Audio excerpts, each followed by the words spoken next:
Okay, we are live. Yes, we are live. Okay. All right. So this is Tidbits and Scribbles. I'm going to try and do this every other Monday night, and we will talk about issues that are for writers. So if you are a writer and you have a question, feel free to ask it, even if we're not live, because one of us will pop back on here and answer that question, or direct you to the person that can answer that question for you. So bring your questions. Until we get some for tonight's broadcast, we will just start with some issues we've come up with. So, do we want to go around the room and say, I don't know, how many books we've got out or what we've done? Sure, go ahead. Start, Carl. I'm Carl Witzman, and I've got about 8, 9, 10 books out. I don't count some of them. Okay, and we can talk about that too. Written a bunch of articles in magazines and newspapers, and I've been at this. I don't want to talk about how many years I've been at it. Okay. What about you, Donna?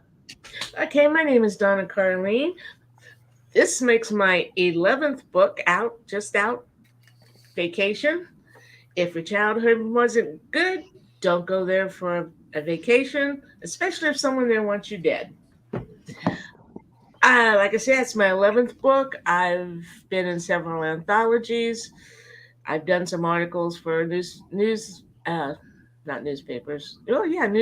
and magazines. And I'm just going to say I've been in it all my life. Next. Want to go with Dan? Oh, well, I'm Dan Hollifield.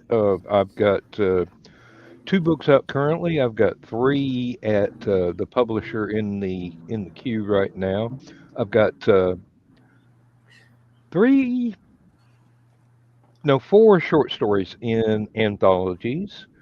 And I am the senior editor and publisher of Apelian Webzine, which just turned 25 years old, which is how long I've been doing this. Awesome. Brian's turn. Okay, I'm Brian K. Morris, Rising Tide Publications. I have self-published 7 books, 6 fiction, 1 nonfiction. And I e-published another one, but it's out of print, unfortunately. Curse you, Amazon. And I'm in about almost 24 different anthologies, including these, just recently released. And they're #always-promote, and also do broadcasting. And I've written for a number of magazines too. And I call myself a professional since 1997, when I was paid in pizza. Wow, I was like, never mind. We won't say how old I was then. You started in vitro. Oh, whatever. I was like, how old were you? How old were you in '85? In '85, I was 4. Okay, well, I think that's when I got my first book out. See, so you've all been doing this way longer than I have, which is why I come to you for advice. Well, and Michaela, what about you? Oh, you started with Carl. Technically, I have 4 books out, 3 with my author name on them, 1 that's a co-authored project, and several that are ghost written, meaning I help write it and then it goes. So you'll never ever know that I ghost wrote it. Okay. Fair enough. All right. Carl, you had something that you wanted to talk about. Oh, I've got several topics I'd like to talk about. I don't know if I'm ready for my rant yet or not. But oh, okay. Well, Grant says hello. Hey, Grant. Grant. And hello, And then Hunter. Hunter says, can't hey, stay Hunter. for long at the moment since I'm at a baseball game, but I know I'll be back. All right. So we'll see you back here later. Very good. Your presence is expected. Yeah. So recently, Carl and I were working on my book cover for Amazon, the Great Zon. Now, I use Amazon for my print because that's what I know. Mm-hmm. And we were trying to upload this book cover, and Carl had it to the dimensions that they asked for because there's a template you can use. And they tell you exactly what you need for the exact size of book that you are printing. So he did it all to spec. We uploaded it, and they said, nope, it doesn't fit. And it shows you the little red lines of where your cover will not fit. In other words, if we print it like this is what it's going to look like. This is horrible. Oh, Carl's got it. Okay. Let's see. And the Yeah. first couple times we got this. Okay. So it was too big one way and too small the other, okay? But it gives you those exact dimensions of what it expects, right? Mm-hmm. Michaela and I sat here and did that same dimension, what, 3 more times? It still did 4. not. Okay, 4 more times after 4 more this. times. And it still didn't work. So I go in and change it slightly smaller than that. And then they said, oh, yeah, that's fine. I'm like, we did Krista's what, here. hey, Krista, how you doing? Her dad and I went to school together. We won't say how many years ago that was. So anyway, yeah. So I get I just thought a wild hair. You know, I'll just try making it slightly smaller. And Amazon says, yeah, okay, yeah, that's fine. I'm like, that's not what you said earlier, but okay. Right. And it worked. It wasn't at all what they suggested. It wasn't their template, but it worked. 9 tries later. Yeah. I love how it said, learn how to do this. Yeah. Mm-hmm. Oh, and you clicked that. Michaela did. She clicked that, and it was telling you how to format it and to get the. I'm like, I know how to use a ruler. I freaking used a ruler for 60 years probably. So I know how to use a ruler, and I know how to use the ruler on my photo program. You know. Mm-hmm. So yeah, we were getting it just exactly how we wanted it. Then they still were. Yeah. Whatever. But we finally got it. We did. Trial number 9 or whatever. Number 9. Yep. Trial number 9. We finally got it. So then go ahead. You were telling me that Lulu has, they work with Canva? Canva. Yeah. And so right there on Lulu, if there's a problem like that, you can adjust it. No big deal. On the fly. Yeah. Yeah. You put it in the little box and you move the little squares around until it fits. And then you go, yeah, that looks good. And you're done. 5 minutes later, poof, you know, Yep. you're ready to print your book. And I'm like, really? Amazon can't do that? Well, and as big as Amazon is, you would figure they would network with somebody and figure this crap out. Well, Amazon's real good at changing where the goalposts lie. You know, because we ran into a problem about a year or 2 ago. There were books I had on Amazon that had been on there for years. And suddenly Cookie, who handles my graphics for the most part, was getting messages, oh, this doesn't fit. And it's like, it's fit for the last 5 years. Yeah, exactly. Yeah. So I'm just wondering if they're changing their printer and just haven't updated their specs yet, which I would expect from a huge organization like this. Mm-hmm. That would explain why it kept telling us you got the wrong dimensions, but it was not telling us the correct dimensions. So that makes sense. Yeah. Yeah. Well, fortunately, I'm one of these people that's screenshot crazy. So when we got it right where we wanted it, I did a screenshot of the settings so we know next time exactly how we're doing. But at least this way, Michaela and I are sitting in the same room when we did this. Okay. Mm-hmm. I'm on my computer. She's on the laptop. We're going back and forth, sending files back and forth, and she's uploading them and then telling me the message. And when we did this with another author, it was all via PMs on Facebook. That was fun. And Michaela saw it all. Oh my God. Every single ping. Hey, nope, they didn't like it. Here's the screenshot. Yeah. It just seems like the Zon makes a crap ton of money off us indie authors. Well, off any authors. Yeah. You would think they would make it a little bit easier to get stuff uploaded. It used to be. Where's the fun in that? Yeah.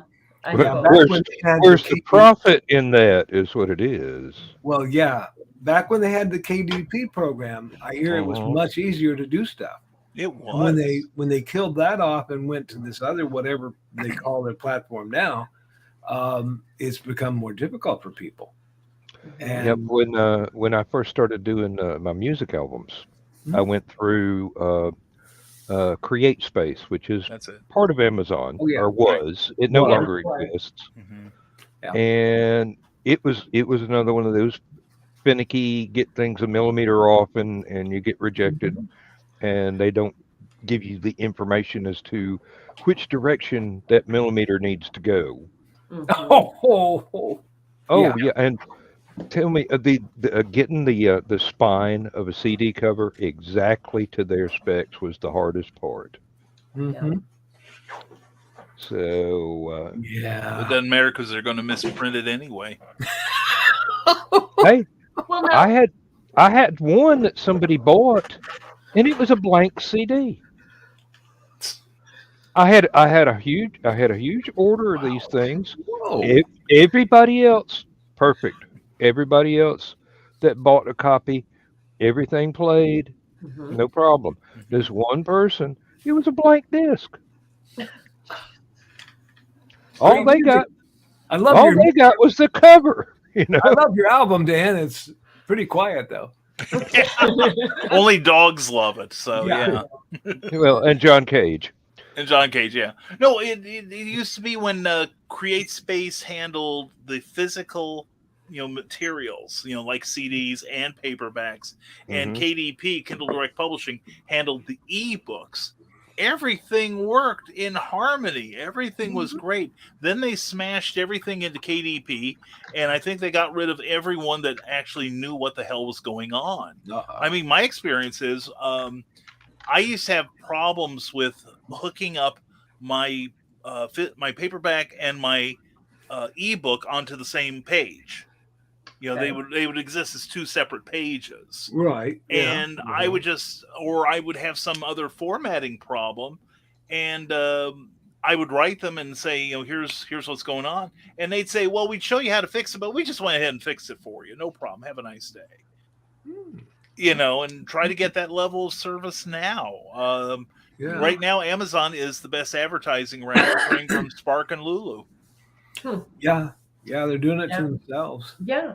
Well, and that was my next point was, so with this happening, I've been researching stuff, and a lot of us authors will push reviews. Hey, can you give me a review? Hey, I'll give you a free art copy if you'll give me a review. Now, the stuff I'm researching, reviews don't mean bupkis. Sales mean something. If you look, there are books with, say, 6,000 reviews. They rank lower than books with 60 reviews. They might be older too. Age of the property Right. is So said to have an influence on it as well. Mhm. there's so many factors. It's like, really? Yeah. So Yeah. here we are pushing reviews, and Amazon's like, oh, you like that, do you? Watch this. We're going to change it. Well, Yeah. I think what you're looking at is reviews don't matter so much on getting Amazon to push your book up and the suggested. Right.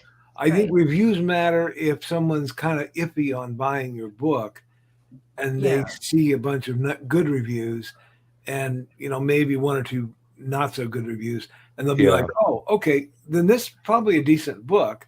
And the reviews tell me what I need to know as to whether I'd like it or not. Yeah. So I think they still do help if a person's on the fence about buying the book, but they may not help in pushing your book up in the Amazon rating, whatever that means. Right. Whatever that holy grail is. Yeah. Well, and unfortunately, also one problem I had 3 years ago when I released my last book, I sent it out to my ARC readers and said, please review, leave me an honest review. And about half of them don't use Amazon.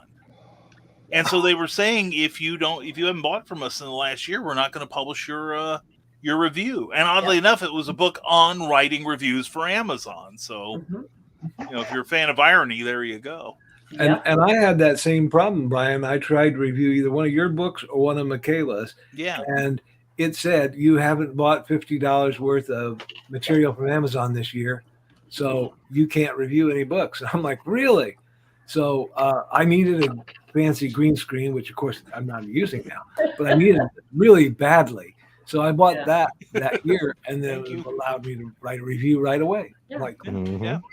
I know what you're doing here. Okay. Yeah. Right, which you could jump to Barnes and Noble or Kobo or Target, anywhere that book is listed, and leave a review, except Amazon, unless you've spent money with them. Yep. Yeah. That's just insane. Because what if you'd have bought that book? That book is $20 basically, and after shipping, it'd have been $20. So, okay, you still didn't spend $50. Does that mean you can't review the product that you just bought? Right. Like, and they'll send you an email asking you to please review it. Did you enjoy this? You know? Oh, isn't that the shit? Yeah. I can't count the number of times that they sent me an email asking me to review my own book. Oh, yeah. Yeah, I've gotten review. It's funny you mentioned that, Dan. Just in the last 2 weeks, like I got one thing last week saying, you would like this book, Brian. You ought to get it. I've got a box full of them. Then last week they said I would really enjoy this book, and yes, I did. I enjoyed it when I wrote my story in it. You know, so thanks, Amazon. You're really on it. Yeah, you're on the ball. Helping you out there. Yeah.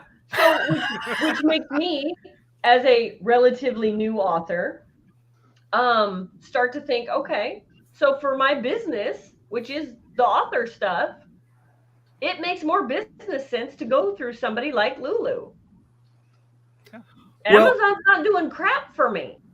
And if I can go through Lulu, get it printed, upload my covers, why am I on Amazon? And the split, you get on Amazon, you get to keep 80% of the profit on the book. Yes. On Lulu, you keep 90%. Nice. Right. So another check mark for Lulu. Like, and I think it's near 100% on ebooks. I would have to check on that to be sure. But I mean, and one of the anthologies I've got a story in was actually printed through Lulu, and it's listed on Amazon. Yes, Same with you can choose. You can do that there too. Yeah, exactly. You can choose, and it's free to say, please list this other places, and so people can go to Amazon. People can go to Barnes and Noble and order your Lulu book if they don't want to go to Lulu.com. Yeah. But go there, please. Yeah. The only thing is. Agreed, Carl. But the only thing with Kickstarter, with Amazon, it's like Kickstarter versus Indiegogo. It has more reach, and when people think of ordering books online, the first thing they come up with is Amazon. And I think most people are they don't realize what how we're getting it dry and sideways here from Amazon, and why we're looking at other platforms that will be nicer to us. I mean, for my next book, The Terrors, I'm looking at Ingram Spark, and yes, I may have to pay to get it uploaded, but also I've heard General Marisi had a great YouTube video about the difference between Amazon and Ingram Spark, and Ingram Spark won 7 out of the 10 points she had. Wow! And about the only thing is. Like I said, one point was that you do have to pay to upload, although they all the time have free codes at checkout. Yeah. Oh yeah. And then also, what was it? And the per copy cost is like a quarter, 35 cents more than Amazon is right now. But I would hope they don't package them as badly as Amazon. I mean. It's like a chimpanzee did it. It used to be great. I'm sorry, go ahead. I've heard that about the packing that Amazon does that horribly, but knock on wood, yet they have not done that to me. But again, like I'm one of how many millions? Yeah. Well, I had a friend who he ordered 47 copies of his book that he was going to send to friends and contributors, etc. He got 3 in a padded envelope, and then he got the other 47, each one in a padded envelope. Yes. So- See, they did that when Linda sent me the co-authored book that we wrote together. So Mhm. she has it on her platform, and she just sends it to me directly. Right. Well, it did the same thing. It did like 2 or 3 in a package, and then it would do 2 in a package, and then it did individually. Yeah, and it used And by to the be time that, that it was all said and done, I got 30 books. I'm like, really? yeah, and they used to have, like, when they sent it in a box, they would have like good thick cardboard Mhm. holding everything in place. I mean, those things weren't going to move at all. Right. Now half the time they do not put that in there. Half the time they don't put any sort of paper, the wadded up brown paper to keep it from moving. Or even those, Dan, even the little little little pillows there. So the customer service there has gone beyond horrible as far as I'm concerned. And like 5 years ago, I'd have said they were our best friends in this business. Now they've turned into the enemy practically. Mhm. And I'm looking to defect. Yeah. Which doesn't make any sense because they make money off of us. Mm-hmm. And wouldn't they want to keep us happy? You would think so. But it's the same with a big publisher too. So my first book went through a publisher. Mm-hmm. You would think they'd want the book to sell. Yeah. So that they could make money and I could make money. Mm-hmm. But the blurb on the back of that book sucks. And when I submitted another blurb, they were like, no, we like ours better. Which, okay, maybe theirs was better than the one I submitted. But let's go back and forth on it. Let's come up with something. Yeah. It was no, it's good. Yeah. Like, okay, so you don't want to sell books. Okay, got it. Well, some people have it in their heads that they know more than anyone else, and I know the type because I own a mirror. But it's like I understand your frustration. I mean, I like being published by other people because generally they treat me very well. But occasionally you get somebody that just doesn't want to consult with you, and I at least like to be asked, if nothing else. But I will yield to someone who knows more than I do, fortunately.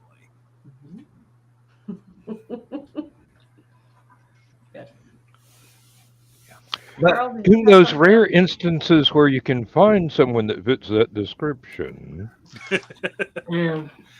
You want to see my collection of hen's teeth?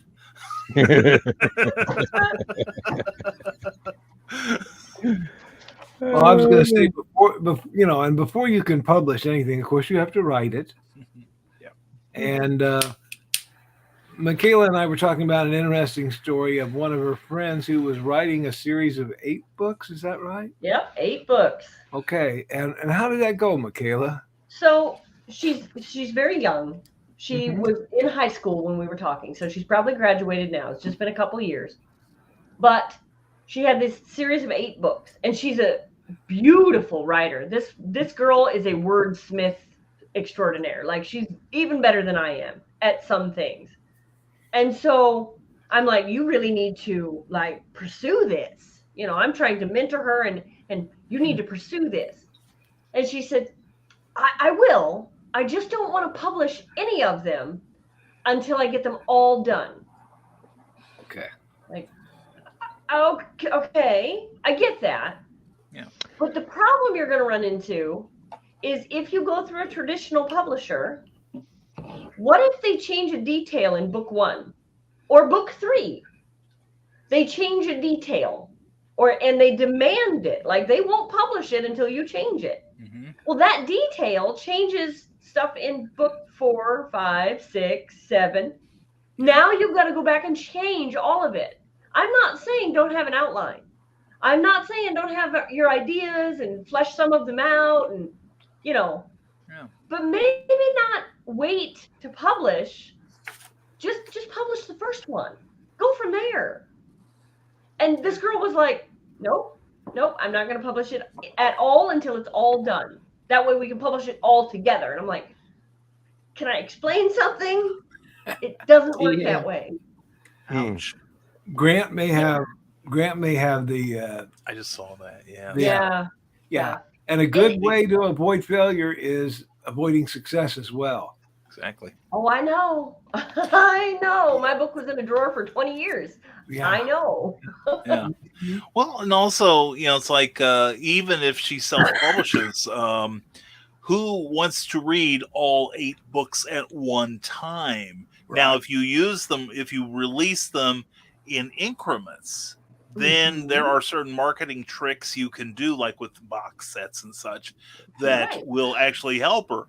But release, and also the thing is, I tell people that when you finish a book, you're a better writer than when you started it. Mhm. Yes. Because you've put in that practice. By the time she gets her 8th book, unless she edits the hell out of this thing, it's going to be very uneven. I think people are going to look at the early stuff, and even though she's good, Right. it's Right. still not going to match up with the ending.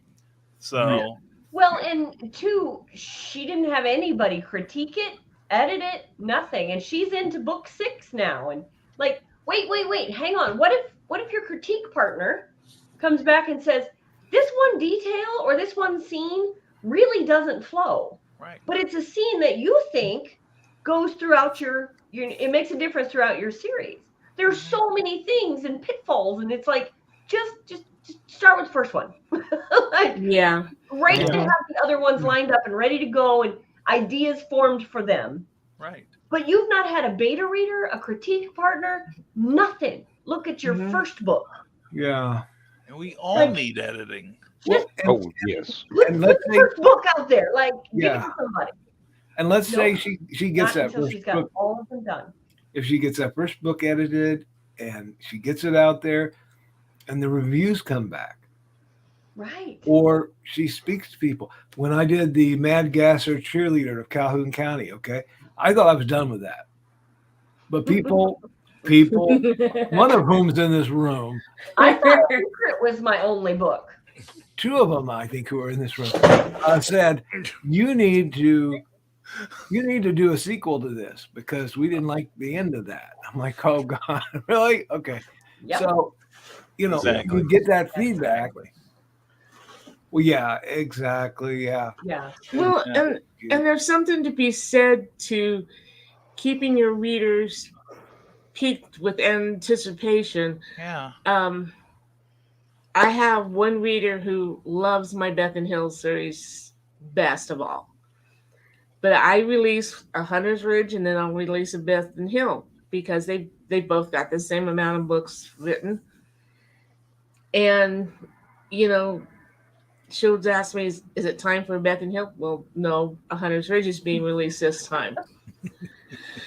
And then I go in the middle of it and I throw in 3 separate books that have nothing to do with either one. And she's like, oh, okay, yeah, I want That's those great, but I'm going to two. need the other one. I But know what you when's- mean. Yeah, when's your next Beth and Hill coming out? Yeah. Yeah. But it is awesome to have a fan like that is Yeah. just chosen Yeah. to fit. True. Yeah. I never thought I'd have a person say to me, what happens next? Where's the next book? I thought Secret was it. Like, that's why it was in a drawer for 20 years. I never thought it would make it past the light of day, but it did. So now it's like, well, crap. Now it's a series. It could be worse. You could work the way I do and write the last book first. Mhm. That way you learn what all the foreshadowing you've got to put in the earlier ones. We got to break you of that habit, Dan. Yeah. It worked for George Lucas, so Yeah. Hey, I don't set out to do it that way, yeah. but it occasionally happens that by the time I'm at the end of the manuscript, I know what all the stuff that's supposed to come before the book even starts. So that's a whole nother book there. Yeah. And it's aggravating. It is absolutely aggravating. Yeah. And I have finally come to grips with the thing that's been holding me back on the fantasy book. One of the characters is going to have to get killed. and I don't want to do it because people are going to hate me. Yes and no, because they might see it coming. Hopefully they don't, but it might be good for the story, if you know what I mean. Well, that's exactly what stalled me out. I realized that this has to be in the story. This particular character has to die, and it's one of those that everybody is going to love that character. And when I kill them off, it's going to be, well, they might throw the book across the room, or they might hire a hitman to come and get me. I don't know. Either way, publicity is good.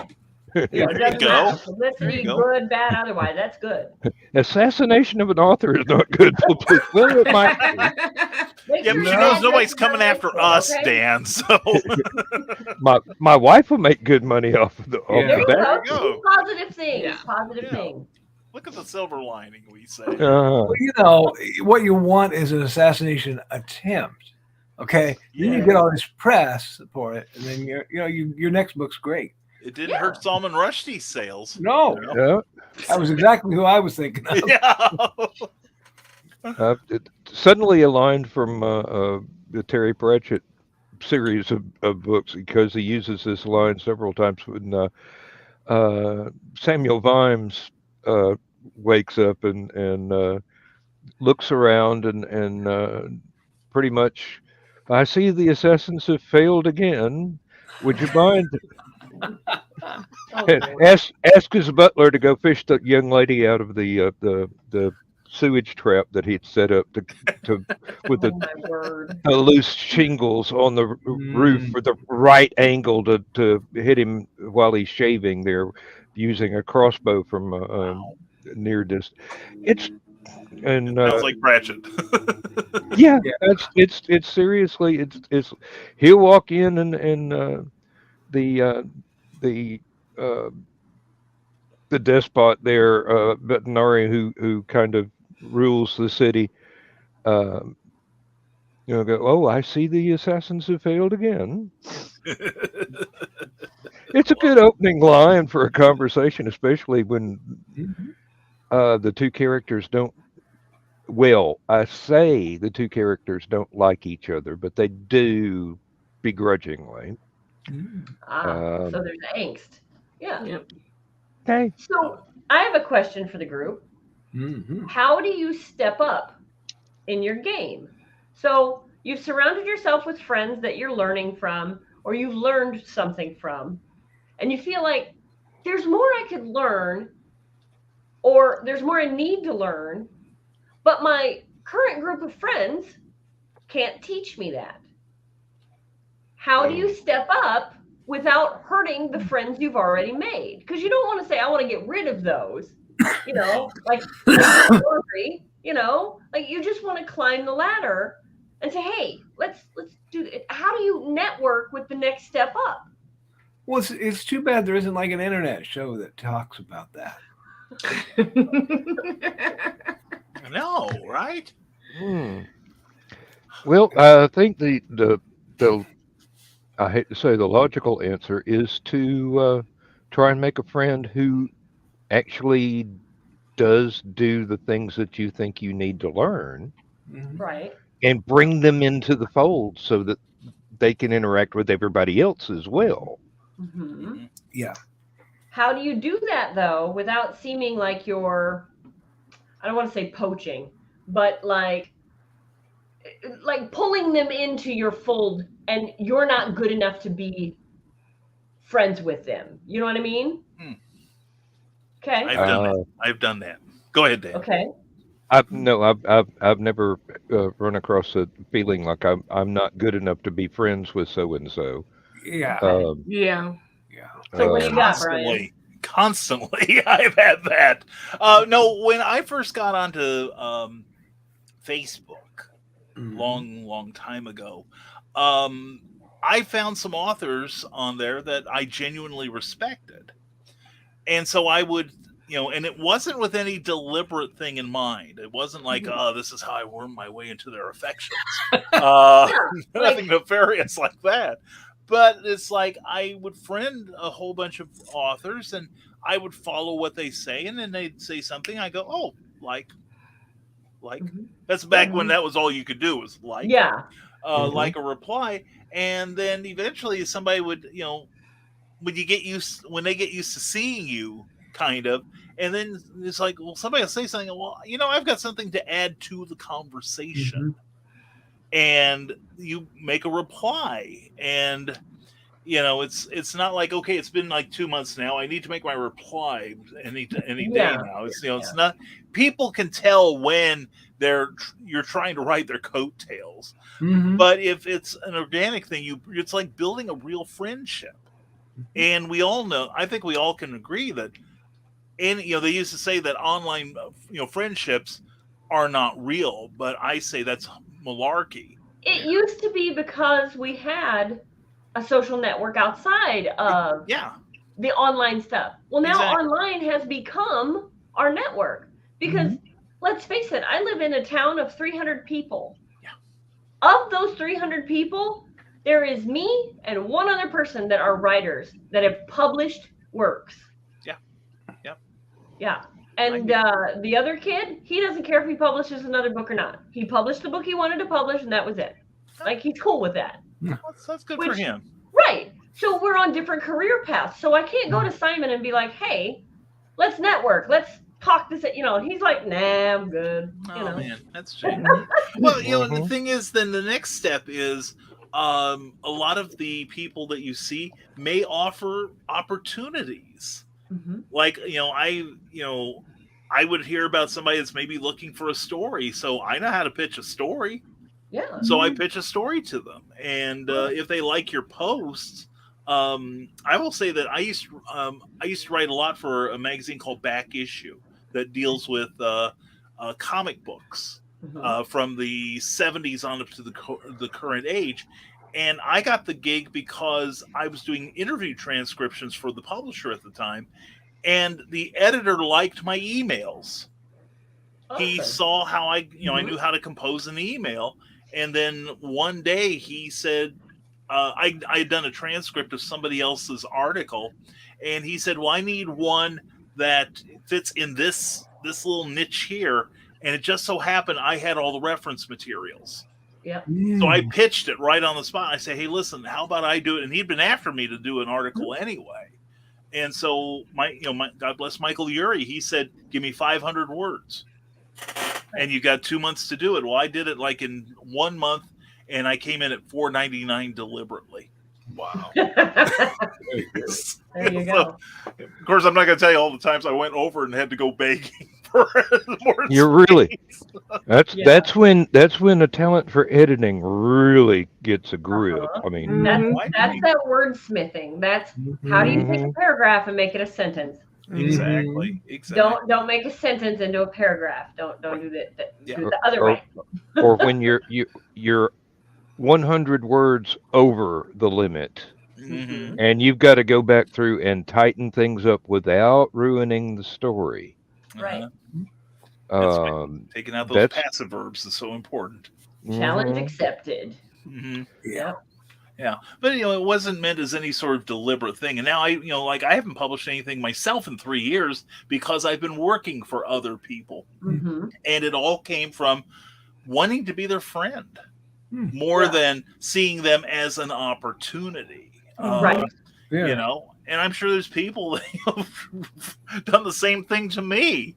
Of course they need to aim higher, but that's another issue. But that's part of something that I was struggling with just recently. And since we have new kids in the chat, I kind of thought that too, because don't be afraid to reach out to an author and just say hi. Yeah. Hey, I'm looking to get into writing. I'm new at this. I'm brand new. I don't know what I'm doing, but I like to write and I'm really good at it.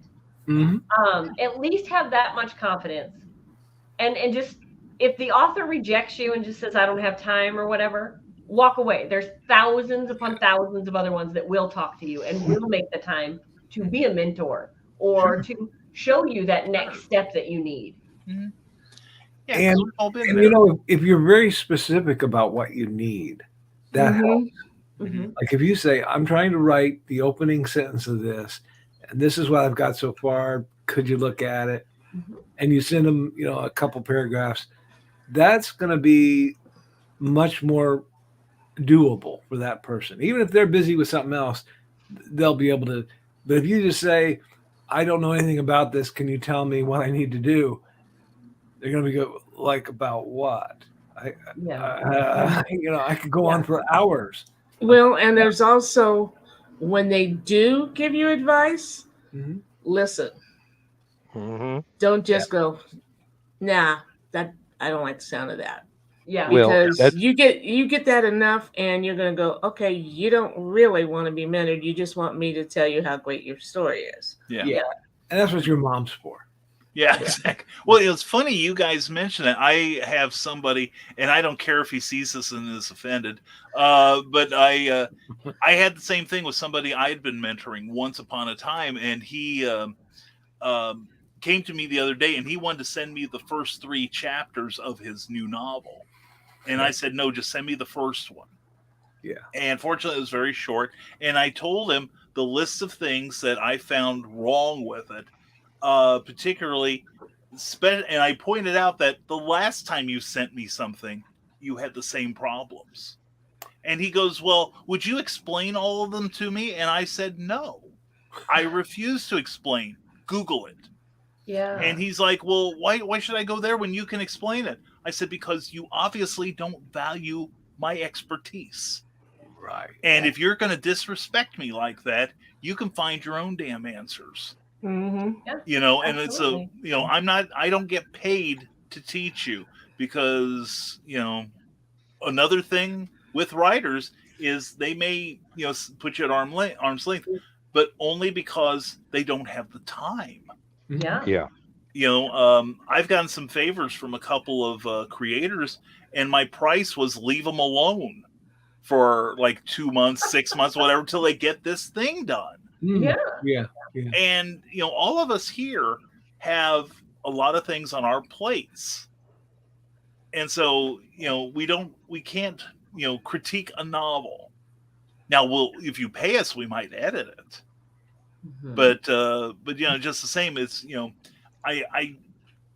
it is more than an imposition. It's almost disrespectful when, somebody I think comes up and, says, well, I've got this 10,000 page story, and here's my first draft. Would you please edit it? Uh-huh. No, fold it till it's all corners, and then I'll give you some further instructions. But anyway, Oh yeah, I had a gal here a couple months ago who wanted me to edit, and I don't have much money, and how much would it cost, and all this. So I'm like, go ahead and send it to me, and this is what I do per page or for so many pages, and I get a DM on Facebook, and she's like, I haven't heard back from you about my story, and I'm like, you haven't sent it yet. Yeah. Number one. details. So she helps. finally sends it. She sends it to me on a Friday. It's a very, very, very short. So I got finished editing it in an afternoon. Very short story. And I send back the edited copy. And 3 days later, I get this DM saying, I haven't heard from you. When are you going to get to my story? And I'm like, Oh, Lord. this was on Tuesday. I finished it Saturday and sent it back to you in your email. Oh, well, I haven't been checking my email. I'm like, I'm not going to send you a short story via DM. It's Yeah. Yeah. Check your email. yeah. Every, And everything comes through email. Check your Mhm. email. Yes. Unless Yes. it's like 20 words long, I'm sending it to your email. Good Lord. And if you have 3 I'll be different, right back. Okay. okay. if you have 3 different email addresses, I mean, Lord. some people do, okay, because they Yeah. have their own personal, they have a business one, and they may have one for their fans, so they've created this name that they use, Charles Oldham, Mhm. if you're going to deal with other writers, use your business one or your personal one, but use the same one all the time Yep. so that you can check it and know what's going on. But I know people who have lost emails or they have not looked and seen where an email is because it went to Yeah. some shoe email and they don't check that one except every 3 weeks or something. Yeah. Yeah. Mhm. Well, it's like, this is why we exchanged email addresses. You send it to me in email. Why didn't Right. you check it? Why wouldn't you send it back an email? Like, And I'm sitting here going like, okay, and we discussed, payment through PayPal, which I don't have. I was going to give her Carl's, and she's like, no, what's your address? I'll send you a check. And I'm like, okay. oh Lord. I remember checks. Yeah. Yeah. So like, well, and I'm like, yeah, this is going to be one of those that's lost in the mail bit. Fucking And mail, Yeah. But no, the check did come, Mm-hmm. and it went through, and I haven't heard from her since, which, as you can tell, really breaks my heart. Yes. You're so brave, Donna. Thank Well, you. Donna and I both had the same person contact us asking us to edit her 80,000 word something or other, or was it more than that? It was more than that, wasn't it? It was 120,000. It was huge. something like that, yeah. Yeah. But edit this manuscript. She had no money. She lived on Social Security. She had no means to pay for an edit. And I said, well, right now I don't have space in my calendar to do pro bono work. Right. I said, but Donna had said on the post that this lady made in my Facebook page, hey, I can edit too. And so she says, well, what's the name of that other lady? And I gave her Donna's name. And I warned Donna, I'm like, hey, my bad. But Donna's like, no, that's okay. That's fine. She did the same thing to Donna. She's like, I've got this great big manuscript I want you to go through for nothing. Well, then. And I lowballed her. Yeah. And said, we could make out a payment thing or not, but I can't do it for free. No. Right. No. Well, and you shouldn't, because our time is valuable.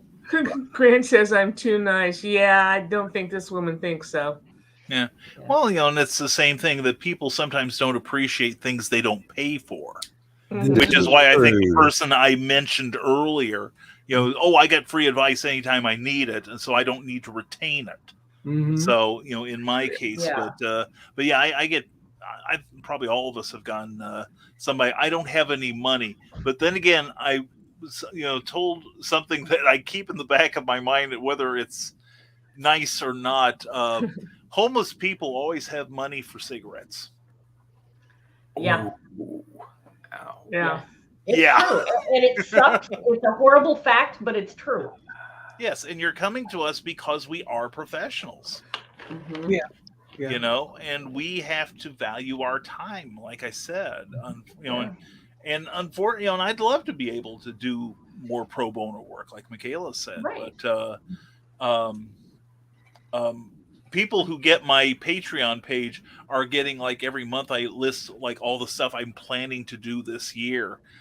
Even I'm scared of that list. So, Well, you should be, actually. You should be, because if you're not, why are you waking up in the morning? exactly. Like, if life is not an adventure, why are we here? And if you're not living on the edge, you're taking up too much room. Right. Thank you. I mean, I refuse to believe that I'm here to just, do boring stuff and then die.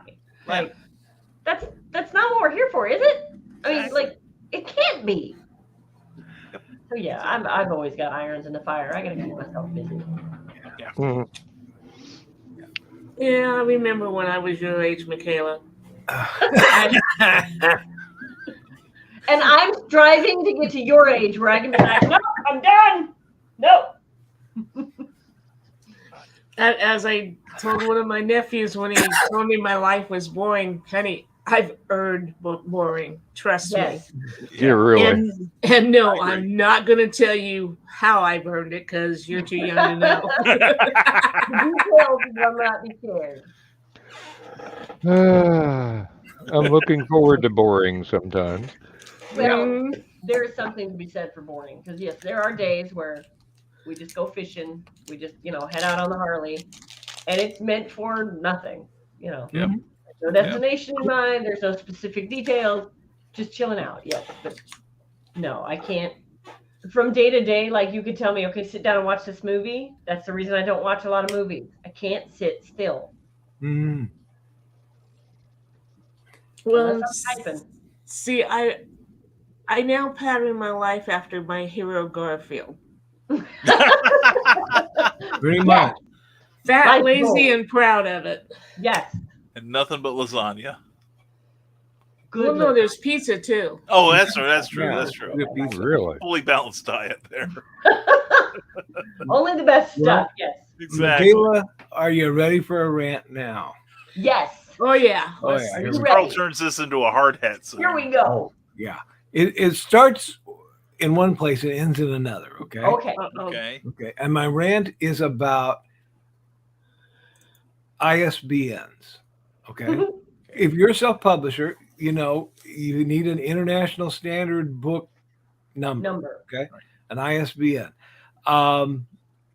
I see so many people on YouTube who go out and they're like, hey, I'm a writer, so I'm going to give you all this advice, and they do very little research and they find information from another YouTuber and then they repack. Yeah, she's got a barcode and then it's got an ISBN inside because that's now Lulu wants the ISBN inside for some reason. Okay. I'm like, Well, okay, sure, yeah. why not? Most books do have it. Yeah. There, she's got it right there. So she's got an ISBN and a barcode. Yep. Great. You need a barcode on there for Barnes and Noble to Yep. scan when they sell your book. So great. So you need that. The barcode at Lulu comes free. Okay. Mhm. And they will give you an ISBN for free. Yep. Okay. And Amazon does too, I believe. Yes. And so does Drafts to Digital. Sure. Yes. Okay. My problem is the YouTubers that give the information, they'll say, well, it's better if you buy it. And you have to buy a bunch of them. Okay. And they're expensive as heck. Yes. $250 for one. Is it? But $2.95 for 10. Yep. Yeah. Mhm. So you either got to write one book or 10 books No Well, and for problem one for book- some of us. for some Get people. your- Yeah. To get your ISBN number, if you do it on your own, Mhm. the ebook needs it, the print book needs it. So for one book, you have two. And then if you have an audiobook, that needs a different ISBN number. So there's Yep. 3 barcodes or 3 ISBNs for the same damn book. Well, and if you decide to make it soft cover and hardcover, those need separate. Different ones. Yes. Yeah. There's 4. Yes. Yeah. Okay. Yes, indeed. So now my rant is that people say, well, okay, if you don't buy your own from Bowker, who's the only U.S. Yep. place to do it, okay, Right. if you don't buy it from them and do your own, then Amazon or Lulu or whoever is noted as the publisher. Yep. Okay. Where? I look on the Amazon, the sales page. Okay. It Mhm. might say it on the sales page. Okay. Yeah, it'll say it on the sales page. One spot. Okay. Uh-huh. Where else? Also, when you set up the bar or the ISBN number in myindicators.com, Okay. you are the publisher of note. Okay. Now, the thing is, we have already talked about how Amazon keeps changing the rules. Obviously, it's going to be counterpoint. Okay. Go ahead. No, I'm listening. See, Okay. The thing is, we can't trust Amazon. right. Exactly. And Exactly. Okay. yes, it is a PITA to get those numbers and and try filling out the form. It makes your taxes look good. No. Mhm. Okay. But the thing is, what if Amazon? What if say you write the next Ready Player One or the next Harry Potter? What's to stop Amazon from saying sending you an email that you get from all of your people, all your platforms saying we have changed our terms of service? Mhm. Yeah. And how many of us go in and read them? Next thing you know, Amazon says, okay, we get half your royalties. And that is what I'm protecting myself from. It could conceivably happen. And Lulu could do it, I suppose, but they haven't so far to anybody I know. But they can do it, though. The thing is, I was telling Michaela, I said, well, on Lulu, you can go in there and create an imprint. Mm-hmm. And what that means is you just, this is on your free ISBN, and you are then listed as the publisher of that. God bless them for it. Now, Michaela says Amazon allows you to do that too. I just did it with the last book that I published, or is in pre-sale. Honor, it's listed Michaela Jade Books. Now, my argument to the ISBN thing. So my first book went through the publisher. Mm-hmm. I never bought that ISBN. Right. They did. So in theory, they could steal my book because it's theirs? No.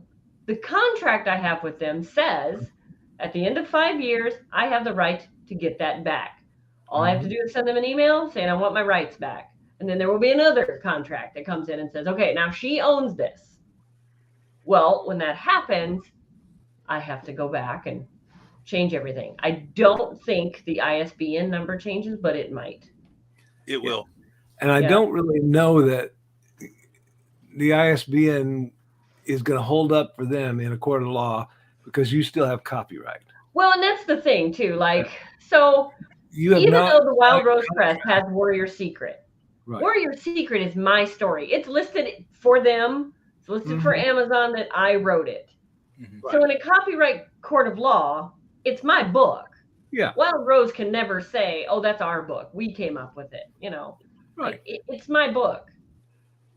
Unless you've signed over the copyright for some reason, or if the terms of service change and they say, okay, we are now assumed to be your partner in this.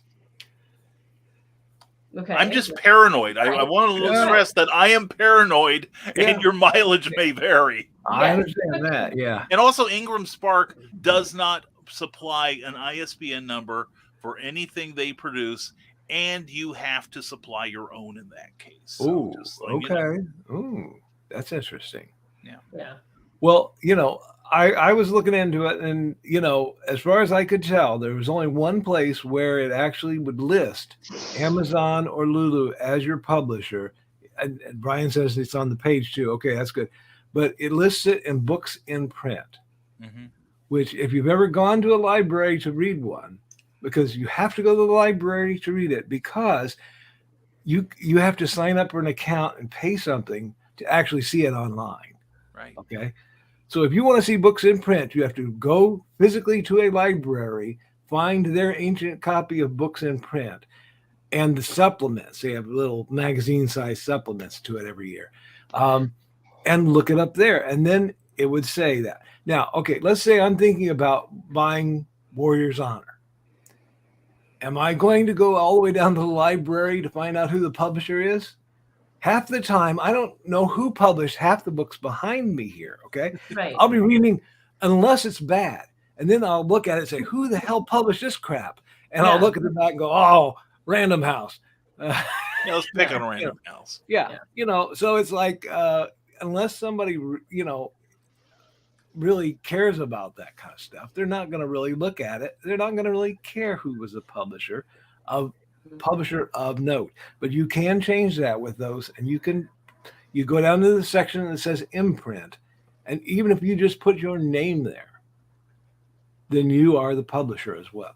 So even in those books that you had to go down to the library to go look at, we'll list you as the publisher. So I think it's, but my point with that, it gets me so upset because you had to pay all this money to be listed as publisher of your own book that you published. And went to do, because you are a self-publisher, in some cases. Right. And I just see it as, I understand, Carl. I went through that myself. I went through all 6 stages of that. And now I'm at the acceptance portion. I just treat it like the part of the cost of doing business, because I'm going to probably pay to have it edited. Sure. I'm going to pay for a cover artist, Sure. and it's like, well, as long as I'm throwing out hundreds of dollars, what's $295 more? So just just so I can sleep at night knowing that I have tried to protect my rights. So sure. And that makes sense, but at least you did some research on it. What I love are the people that don't do any more research than what they saw in the last video, and they repeat the same mistakes over and over. And I'm like, really, did you go look up this stuff? It doesn't take much. I did it all from home, and you could too if you really, if you're going to have an internet show, you should actually do some research before you shoot off your mouth. And these kids that do the shows, I mean, don't get me started. I'll take over from here. But no, I know exactly. I feel the same way. It's like I watch some of these people. There are people who are doing everything right, and people like Susan Tisdale. When she says something, I treat it as gospel. Jenna Marisi, she has taken you every step of her journey. She got all the right advice. She's made her mistakes. She's doing everything she needs to do. But yeah, I see some of these people that, I have published this book of poetry, and now let me tell you how you need to do everything. No matter what genre you're in. And it's like, no, this doesn't work like that. And another thing is also the ones that Amazon provides the number for, they don't give you an ISBN. It's called an ASIN number. Oh, okay. So that's why I can mouth off. I have done the research. Well, you've done research, Brian. I have done the research. Yeah. I spent when I first decided to get into this, I spent the first 6 months while I was writing the book, also researching all the stuff I had to need to do. Yeah. Then at night, when I was done at night, I'd sit and cry in the darkness because it was so overwhelming. But there's so much to learn, and as a new writer, I think Joanna Penn said it best. She's like, "There's so much to learn. You will keep learning. Yes. Don't think that you've got to learn it all and then write your book. Right. Write your book. Totally. And as you're going along." Keep learning. Don't set it to the side. Oh, I'll do it later. Write your book. Learn a little bit. Market your book. Learn a little bit. Yeah. Write the next book. Learn a little bit. Like there's so much, and it's ever changing. At one point, we would have told you go to Amazon. That's where you publish your book. Now we're like, well, maybe not. Or don't worry about marketing. As we learn it, and as we experience it, we will tell you this stuff changes. Yeah, seriously. Yeah. I saw a video from a younger author who, thanks, Grant. See, we do the research for you because we don't want to give you bad advice you get in other places. I did see one recently where a younger self-published author had 5 mistakes I made in my career, and I'm like, okay, now see, I can trust her because she's going to tell you what she did wrong. One of the big things she had this beautiful cover with this medallion she had created on it, and it was really good. And the title though was kind of ambiguous. It was some foreign name or something, and I'm like, okay, what's she going to find wrong with that? Well, what genre was it? Right. She said people didn't buy the book because they didn't know what it was about. They couldn't tell anything from the title, which was a foreign word to most people. Anyway, it was the name of one of the characters, perhaps. Yeah. And the medallion told you nothing at all. Nothing. So she went and hired somebody. Well, no, actually, she paid for that cover too, which was odd. Yeah. Your friend down the street might be really good at Photoshop, but do they know anything about book covers? Right. Michaela, do you have one of your books there to show? Which one would you like? Yeah, any of them you like. Okay. Now, that's a good one. And show one of the other ones. Okay. Well, that one's facing me. There you go. Now, what would you guess Michaela writes about? Historical. Yeah. I've had people say fantasy. Either And they one. do. Either That's one. the only thing it is. Because when they do their whole, promote your book if it's romance, promote your book if it's fantasy. I promoted Secret one time when it was supposed to be romance, a paranormal romance. Mm-hmm. And I put that picture up, and the girl goes, "This is for paranormal romance." I'm like, that's what this is. And then she goes, "Oh, I'm so sorry." Like, maybe Okay. you should read before you jump. Just saying. Yeah. But So, your do the cover neck with, cover. yeah, your gal with the standing by the lake there is a Mhm. very romantic, historical thing, and I think so. and Honor has the two people on the cover. Mhm. So I mean, that speaks of romance. So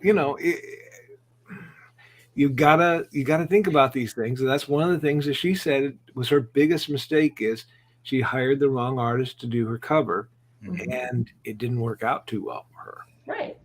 Yeah. So lesson learned for her. She's doing much better with the new cover. Right. And Wild Rose Press put out a thing saying they had done market research, and they found that the less that was on a cover, the better. So all these covers with a ton of stuff in the background Okay. didn't do as well as a cover with, say, just the couple and maybe a castle, or just the couple and a scenic landscape. But when there was a lot going on in the background, the message got lost. I could see that. Yeah, absolutely. But having various layers does help, I think. Mhm. And that's something we worked on your covers, is to have layered effect, so that somebody who's looking at it can look at it and say, "Oh, yeah, that's a nice couple. What's that in the background? Oh, it's a castle. Oh, what's on top of the castle? Oh, there's a guy standing there watching them." Uh-huh. As you look at the cover, you discover more, and it makes you more curious. And so the longer somebody looks at the cover, the more likely they are to buy that. Good night, Grant. Good night, Grant. Grant. Sleep well. We do the late show. I have seen covers that had, like too much. Yeah. They might have 6 or 7 little pictures there, and it did distract from it. And they also made you wonder, where is this set? What's going on here? I don't see any action. Donna's newest book that she just held up, Vacation. Mm-hmm. Okay. There's a luggage rack, and then there's 2 people pointing guns at each other. Right. What do you think's going to happen there? Yeah, that's not a great vacation. Yeah. Good. And you can tell one is female because she's wearing fingernail polish. Yes. Yeah, and it's the little details like that will get people. Yeah. So if you're writing sci-fi, if you've got a spaceship on there, you're doing good. If you got a galaxy in the background, you're doing good. There you go, Brian. Yeah, that tells me all I need to know. I need that book. Yes, you do. Right. So yeah. I'll put it on your pile. I love this cover. Oh yeah. Yeah. That is good. That's a good cover. Yeah. And see, there's not a lot going on there, but it tells you a story. Mm-hmm. Yeah. Mm-hmm. But that background isn't cluttered like I've seen a lot of graphic novels. Yeah. Oh The yeah. background is full, and it's one of those, okay, maybe it's an action scene. I get that, but you're losing me. Mm-hmm. Yeah. Yeah, there needs to be a focal point that draws your attention and really draws you in and makes you want to know what's on the inside of the cover. Yeah. Right. So, well, and the terror in the gal's eyes and even in the cat's eyes tells you that something happened off screen. And if you want to know what it is, you're gonna have to buy the comic to see. Exactly. And that's better than showing a bunch of tentacles and all that on there, I mean, really. Yeah. I mean, I can imagine all kinds of stuff going on in the background there. And so I gotta get the comic to see. And then there are some times when we can't get the cover we want. Yeah. Oh yeah. We had to go with a mountain scene for Who Watches. Yeah. I really wanted basically Beth lady with short dark hair with the aviator reflective glasses, Yeah. because that's a prominent thing in that story. Okay. You cannot find a picture with shiny reflective aviator glasses. They're all clear. Yeah, it was weird. I'll be damned. Very weird. Wouldn't know that. Well, that's what it makes me want to say to our artist friends, hey, take a camera and here's what I want you to do. Here's how I want you to pose. Here's what I want you to dress as. Like, Yeah. y'all like cosplay. Try this. Yeah, yeah. Mm-hmm. Well, I was trying to give direction to one of my artist friends, and so I asked my next door neighbor to basically pose for the cover. Okay. Just to give them an idea of what I was looking for. Yeah. So, Yeah. That helps. Yeah. yeah. Sometimes. Yeah, but on the other hand, I will defend artists. Like when I put this out, I gave my artist Trevor Hawkins an idea of, or actually I told him this is what I want the cover to look like. What you see here is 100. I don't know what I remember. I don't remember what I asked him to do, but when this came in, this was so much better than what I wanted, because you have like the little star from above, and a rather phallic building there that turns out it's the barn from the 1931 Frankenstein, where Ooh. Frankenstein died at the end, or supposedly died. Nice. And then down here you have the little hand, little ghastly hand going for the wreath. Yeah. So this just punched all the right buttons. And like I said, I can't remember now what I asked him to do. This wasn't it though. Mm-hmm. But on the other hand, I designed the back cover, and you can tell. But anyway, Well, Thanks, Krista. Yep. Thanks, Krista. Thanks for Thanks. coming. thank you, Krista. it's like on this one, the wheelchair by the side. Mhm. That's our van with my wheelchair. Hopefully, nobody looks at that wheelchair because it's a transport chair. Yeah. Beth is in a regular wheelchair. Yeah. Yeah, Well, we and didn't that's have one of those. something that Linda is very particular on with her covers, because she writes historical westerns.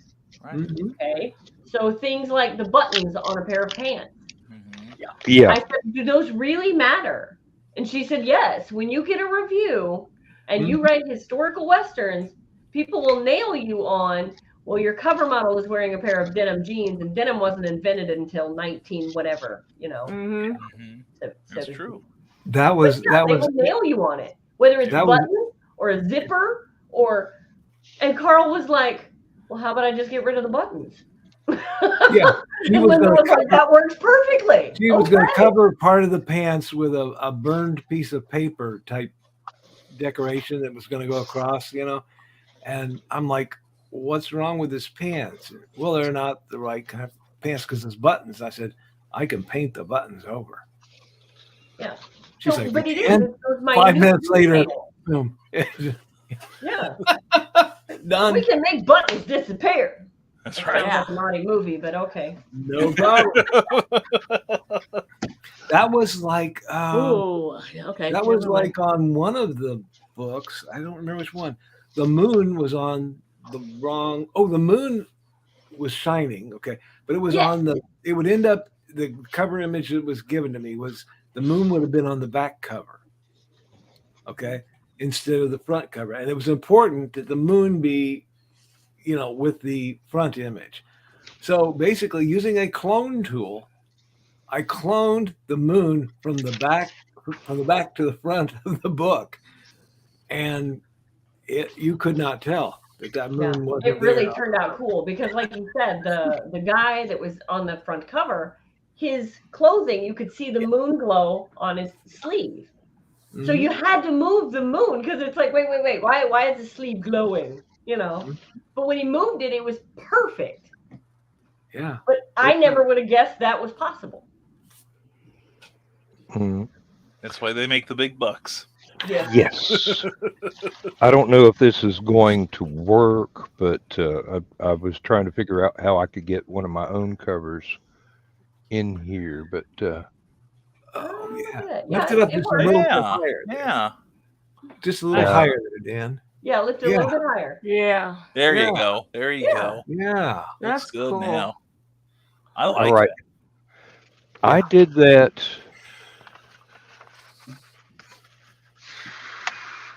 back in the 1990s for an online story. Yeah. And I have just been given permission by the creators of the series. It was one of those things where I was asked to write a framing novel for a, a series of short stories that they were basically the premise was that they were going to write it as if it were a TV series that had never actually been made, Oh. but we're going to pretend like it had. Okay. And about a year and a half, 2 years in, the series creators asked me to write the framing novel that would go around this so that there would be some um, the secret history sort of thing in the background. That's what I was supposed to write. Okay. So I've got the manuscript, and one of the things I did was while I was writing, when it got to the point in the story continuity where one of the other writer's stories came in, I dropped the title and the writer's name and everything right there, and it was going to be later on. It was going to wind up being clickable links so that they could leave my story, go read the one that happened at that time, and then come back. But that was vetoed for some reason. I don't know exactly why. But now I've got the rights to go ahead and publish that story, There you my go. part of it, Yeah. Good. and I'm hoping that the publisher, who is a friend of mine, so it's not like it's some faceless suit Yeah. behind a paywall. They have agreed to consider my artwork for that cover That's awesome. because Cool. Very it good. shows what I want it to show, Mhm. Right. Mhm. basically. Yeah. And a lot of people have seen that and go, "Oh, I want to read that. What's going on here?" Mhm. Good. And well, we'll see. The big trouble with that one is because it was online. We actually at that time we were pioneering doing illustrations in the stories. Yeah. Mhm. Mhm. So I have heavily illustrated the entire book. Mhm. And I'm going, this would be great if we could keep the interior illustrations like in the ebook or something like that, Yeah. and not the print because that would get expensive. But the ebook, you just, it's a PDF. That's it. Yeah. No big Mhm. deal. Yeah. Yeah, you go through and get the whatever the uh, format is for that particular type of ebook, but everything's already in line. Everything's already exactly where it should be. Mm-hmm. And Okay. Well, we are at an hour 20, just about. Okay. So how about we end it here because Sure. it's late. Yeah. And we will do this again in a couple weeks. I was looking though, a couple weeks is Memorial Day weekend. hmm So we Yeah. may just skip that one and continue with the next week. Okay. We'll go after that. So the next time we'll do this show will be in June. Okay. Yikes. It is sneaking up on us. Yeah. All right. Hey. Oh, and if So we'll it's say during goodbye. LibertyCon, if it's See during y'all later. LibertyCon weekend, I won't be here. Yeah. Yeah. Understood. Yep. Yep.